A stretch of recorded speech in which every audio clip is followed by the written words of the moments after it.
Myanmar দ্বারা বাংলাদেশের কোনো ভূখণ্ড আক্রান্ত হলে ছাড় দেওয়া হবে না বলে জানিয়েছেন আওয়ামী লীগের সাধারণ সম্পাদক ওবায়দুল কাদের।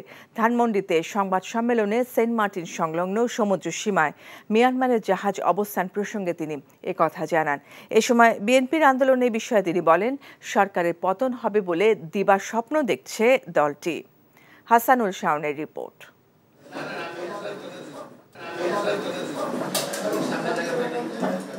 আওয়ামী লীগ সভাপতির রাজনৈতিক কার্যালয়ে সংবাদ সম্মেলনে মিয়ানমার প্রসঙ্গে ওবায়দুল কাদের বলেন, মানবিক কারণে রোহিঙ্গাদের স্থান দিয়েছে বাংলাদেশ, তবে সমস্যা এখন জেঁকে বসেছে।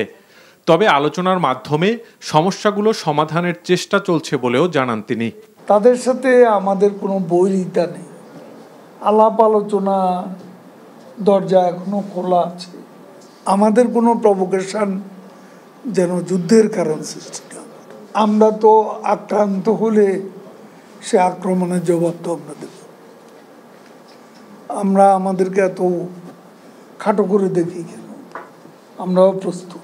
আমরা আক্রমণ করব না, কিন্তু আক্রান্ত হলে কি আমরা ছেড়ে দেব? তখন তো আমাদের ডিফেন্ড করতে হবে।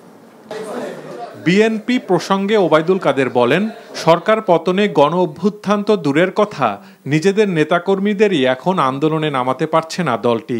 তারা তো বলা হচ্ছে কয়েকদিনের মধ্যে সরকারের পতন ঘটবে, এটা হাস্যকর।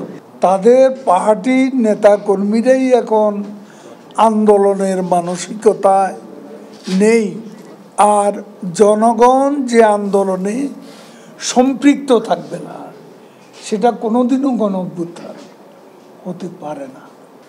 এছাড়া বিশ্ব মন্দা পরিস্থিতিতে বাংলাদেশের অর্থনীতিও সংকটে আছে জানিয়ে আওয়ামী লীগ সাধারণ সম্পাদক বলেন, পরিস্থিতি উত্তরণের চেষ্টা চলছে। Hasanul Shaon, NTV news, Dhaka. এখন জন্ম সনদ দিয়ে খোলো বিকাশ স্টুডেন্ট অ্যাকাউন্ট। নিজের বিকাশ নিজে কর।